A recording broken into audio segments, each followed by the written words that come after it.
আসসালামু আলাইকুম, সবাই কেমন আছেন? আশা করি সবাই ভালো আছেন। কিছুদিন আগে কিছু ফুলের চারা বিক্রি করছিলাম আমি। তো সবাই আমার কইছিল যে এই গাপটিংয়ের গাছে ফুল এত তাড়াতাড়ি আয়নি। তো আমি এখন একটা গাছ দেখাই। এই যে ছোট্ট একটা গাপটিংয়ের চারা, এটাই ছিল ফুলের চারা। আর এই যে গাছে ফুল, এই যে ফুল,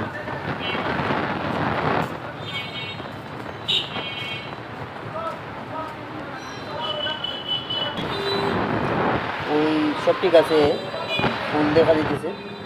এই যে ফুল, এগুলা সবটি গাছে সব ডালে ফুল আইছে। তো ধন্যবাদ সবাইকে।